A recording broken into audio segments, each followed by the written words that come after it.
जानते हैं कैसी कैसी परेशानी हो रही है उत्तर प्रदेश में। तो बड़ी बड़ी खानकाहें हैं भाई, बड़े मुस्लिम लीडर भी हैं वहाँ पे, तमाम लोग वो अपनी बात रख देते हैं। यहाँ तो कोई बात रखने वाला नहीं है। हम जानते हैं यहाँ नमाज कैसे होती है पहाड़ों पे।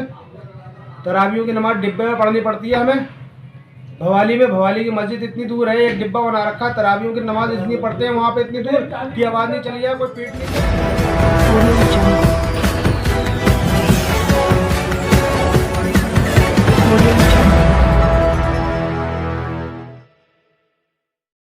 कौम की खिदमत करने के लिए आसिफ मियां ने राजनीति का रास्ता चुनते हुए ठोकी ताल मुख्यमंत्री के सामने। नमस्कार, आप देख रहे हैं सच का प्रतीक यूट्यूब चैनल खबर बुलंद भारत। खटीमा से खबर बुलंद भारत के लिए सैयद शाहरुख अली की रिपोर्ट। दरगाह आला हजरत के प्रमुख के दामाद सैयद आसिफ मियां ने दरगाह आला हजरत के संगठन के सभी पदों को दरकिनार करते हुए उत्तराखंड के मुख्यमंत्री पुष्कर सिंह धामी को चेतावनी देते हुए मुख्यमंत्री पुष्कर सिंह धामी के मुकाबले में एआईएमआईएम के टिकट पर खटीमा विधानसभा से नामांकन दाखिल कर चुनावी मैदान में बड़े हौसले के साथ चुनाव में ताल ठोकते हुए उतरे हैं। जहां दरगाह आला हजरत के संगठन व दरगाह के लोगों ने सैयद आसिफ मियां का विरोध किया, तो वहीं दरगाह आला हजरत से जुड़े मौलाना शहाबुद्दीन रजवी ने एआईएमआईएम के प्रत्याशी सैयद आसिफ मियां से मुलाकात के लिए खटीमा पहुंचे। जहां पर मौलाना शहाबुद्दीन रजवी ने सैयद आसिफ मियां को कामयाब करने के लिए विधानसभा क्षेत्रवासियों से अपील करते हुए कि कहा, आज कौम की खिदमत के लिए सैयद आसिफ मियां ने राजनीति का रास्ता चुना है, जिससे कौम के मसाइल पर काम कर सके, जिसके लिए आप सबको एकजुट होकर एआईएमआईएम के प्रत्याशी सैयद आसिफ मियां को वोटिंग कर अपना विधायक चुनकर सचिवालय भेजने की जिम्मेदारी अब आप लोग निभाएं, जिससे सैयद आसिफ मियां मुसलमानों के मसाइलों की आवाज उठा सके। क्योंकि उत्तराखंड राज्य में मुसलमानों की आवाज को कोई भी नहीं उठाता है, जिसके कारण मुसलमानों को उनका अधिकार नहीं मिल पाता है। यहाँ पर सवाल यह भी उठता है कि दरगाह आला हजरत के मौलाना तौकीर रजा खान ने कांग्रेस को समर्थन दिया, तो वहीं दरगाह आला हजरत से जुड़े अदनान रजा कादरी ने समर्थन समाजवादी पार्टी को दिया, तो किसी ने विरोध नहीं किया। सिर्फ आसिफ मियां का विरोध करते हुए संगठन व दरगाह आला हजरत की जिम्मेदारियों से मुक्त सैयद आसिफ मियां को क्यों कर दिया गया। वहीं एआईएमआईएम के प्रत्याशी सैयद आसिफ मियां ने अपना विधानसभा क्षेत्र में जनसंपर्क तेज कर दिया। आज एआईएमआईएम के खटीमा विधानसभा के चुनाव कार्यालय पर बरेली से पहुंचे पत्रकारों से बातचीत करते हुए एआईएमआईएम के प्रत्याशी सैयद आसिफ मियां ने बताया, सर, आप एक लंबे अरसे से सामाजिक कार्यों से जुड़े हुए थे, धार्मिक कार्यों से जुड़े हुए थे, अब आप राजनीति में कदम रख रहे हैं, तो क्या सोचकर आप राजनीति में आ रहे हैं? हक के लिए। क्या हम अपना हक नहीं मान सकते? क्या हमारे लिए नहीं है क्या ये दरबार? हम क्या टिकट नहीं ले सकते? क्या हम इलेक्शन नहीं लड़ सकते? आप अपना हक तो मांग सकते हैं हम। किन मुद्दों को लेकर आप चुनाव मैदान में हैं? अभी ज़्यादा हमें राजनीति नहीं आती, मोटा मोटा ये आता है, जो भी मदरसा बोर्ड है, यहाँ पे वक्फ बोर्ड है, हज कमेटी है और तमाम मुस्लिमों के जो इदारे हैं, उत्तराखंड गवर्नमेंट ने कुछ नहीं करा, नज़रअंदाज करा। हम जानते हैं कैसी कैसी परेशानी हो रही है उत्तर प्रदेश में। तो बड़ी बड़ी खानकाहें हैं भाई, बड़े मुस्लिम लीडर भी हैं वहाँ पे, तमाम लोग वो अपनी बात रख देते हैं। यहाँ तो कोई बात रखने वाला नहीं है। हम जानते हैं यहाँ नमाज कैसे होती है पहाड़ों पे। तरावियों की नमाज डिब्बे में पढ़नी पड़ती है हमें। भवाली में, भवाली की मस्जिद इतनी दूर है, एक डिब्बा बना रखा है। तरावियों की नमाज इतनी पढ़ते हैं वहाँ पे, इतनी दूर कि आवाज़ नहीं चली जाए, कोई पीठ नहीं दे। उनकी कौन सुनेगा? यहाँ पे कौन बात रखेगा उनकी? इसलिए मैं आया। आप बहुत लंबे समय से दरगाह आला हज़रत से जुड़े रहे और दीनी काम करते रहे, और ये अचानक आपने राजनीति का दामन पकड़ा है, तो इसमें आपको अपने आप में कैसे बदलाव करा? देखिए साहब, मैं BA MA LLB हूँ। मैं दीनदार भी हूँ, दुनियादार भी हूँ, और वक्त और हालात के हिसाब से दीन अपनी जगह है और राजनीति भी अपनी तरह, और इस्लाम। तो इसमें मैं समझता हूँ अगर राजनीति के जरिए मेरी कौम की सेवा हो रही है और उनकी कोई आवाज़ दूर तक पहुँच रही है तो पहुँचनी चाहिए, उनके हक हकूक़ उन्हें मिलने चाहिए। आप बरेली की विश्व विख्यात दरगाह आला हजरत खानदान से ताल्लुक़ रखते हैं जी, और चुनाव मैदान में आने के बाद दरगाह से आपको किस तरीके का सपोर्ट मिल रहा है? मैं दरगाह और मस्जिद मदरसों का मतलब कि राजनीति में इस्तेमाल नहीं करना चाहता हूँ। मैं खुद जानबूझ के नहीं करना चाहता हूँ। मैं तो खुद वहाँ छोड़ के आया हूँ इन चीज़ों के लिए। वो अपना सेक्टर है, दीनी सेक्टर है, ये राजनीतिक सेक्टर है। कोई ऑटो सेक्टर होता है, कोई बैंकिंग सेक्टर होता है, दुनिया भर के सेक्टर होते हैं, तो सबको मिलाया नहीं जाता है। ये ठीक है, जैसे दरगाह आला हज़रत से आपका एक नाता है और उसी नाते के नाते वहीं पे ही आपके मौलाना तौक़ीर रज़ा की भी एक जमात है, राजनीतिक जमात है, आपने उसका दामन पकड़ के क्यों नहीं आप कौम के लिए आगे बढ़े? ये क्या वजह रही कि आपने ओवैसी का दामन पकड़ा? मुझे ओवैसी साहब से खुसूसी एक तो मोहब्बत है, उनकी जो बातें हैं, और बैरिस्टर है। सबसे पहली बात तो बैरिस्टर असदुद्दीन ओवैसी साहब जो हैं, और मैं भी खुद वकालत से जुड़ा हुआ हूँ, हम पेशा हैं वो मेरे।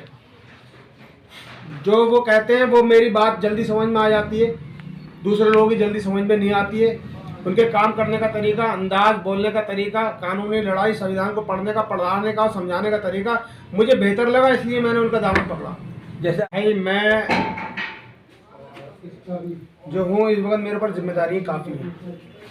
मैं चाहता हूँ हर वक्त एक सी जिम्मेदारी नहीं रहती, प्रधानमंत्री के पास भी 5 साल की रहती है ना, दूसरों को भी मौका मिलना चाहिए। नहीं तो आपने रेजिग्नेशन नहीं दिया, उन्होंने आपको निष्कासित किया। हाँ तो क्या हुआ, तो क्या हुआ, काम तो मैं कर रहा हूँ ना बुनियादी। किस तरीके के मुझे बुनियादी कोई काम? वो नहीं है। क्यों साहब, किछा में हम काम कर रहे हैं। अभी हमने कब्रिस्तान की बाउंड्री वगैरह भी करवाई और 2-3 गेट भी बनाए, और जो जितनी हो सकती है मैं कचहरी में बैठ के दिन भर करता क्या हूँ, अपने दिन भर यही आधार, जाति, ये वो जो मुसलमानों की बात समझ में नहीं आती उसे समझाने की पूरी कोशिश करता हूँ। अधिकारियों को अपनी तरफ से बात रखता हूँ, या उन्हें जो भी हेल्प होती है करता हूँ मैं। जैसे भी आपने कहा कि मुसलमानों की बात समझ में नहीं आती, तो क्या सिर्फ आप मुसलमानों की राजनीति करने के लिए आए? अभी तो फिलहाल मुसलमानों के लिए और दलित और पिछड़ा वर्ग के लिए आया हूँ मैं, बाकियों के लिए बहुत है। मैं आला हजरत को कैसे छोड़ सकता हूँ भाई? आला हजरत को छोड़ने की बात नहीं, वो उनके जो ओहदेदार जो पद थे आपके पास, जैसे कि आप PTS के उपाध्यक्ष थे आपके पास, उन्हें आपने छोड़ा या उन्होंने निकाला? उसके प्रभारी रहे आप। वो कुछ ऐसी चीज़ें होती हैं, जैसे अब ये मीडिया का ले लें, इंटरनेट ये मीडिया है, कुछ शरीयत में ऐसी चीज़ें होती हैं, वो शरीयत का मरकज़ है वहाँ पे। अब मैं उसे उसमें मिक्स नहीं करना चाहता ना। यही हजरत हम आपसे जानना चाहते हैं कि उन्होंने आपको अपने उन पदों से बरी किया है या आपने खुद बरी हो गए उस पदों से? दोनों का इत्तेफाक है। उन्होंने कहा, उन्होंने ये मशवरा दिया, मैंने एक्सेप्ट कर लिया, बेहतर मुझे लगा। यानी कि आपने त्याग पत्र नहीं दिया उन पदों हाँ, से? मैंने नहीं दिया, उन्होंने आपको बाहर किया? उन्होंने बाहर किया, लेकिन उसे मैंने एक्सेप्ट करा, मुझे अच्छा लगा, मैंने कहा ठीक है।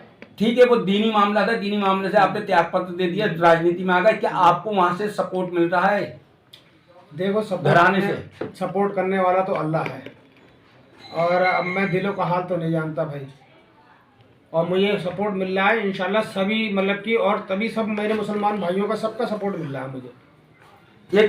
हमें अभी नहीं चाहिए दरगाहों का सपोर्ट, हमें नहीं चाहिए, ना मस्जिद का सपोर्ट चाहिए, ना कोई मौलाना हमारे लिए करे। आज हमारे लिए करेगा, कल दूसरे के लिए करेगा, इसका धंधा हो जाएगा भाई साहब। ये हम तो चाह रहे हैं, हमें सपोर्ट नहीं चाहिए, हमें किसी दरगाह का।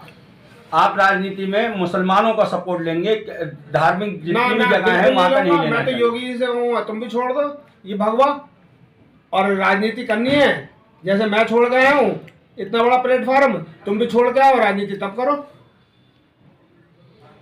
योगी जी तो आपके सामने नहीं है ना? योगी जी तो नहीं है, आप तो हो मेरे सामने, बात पहुंचाओ वहां तक।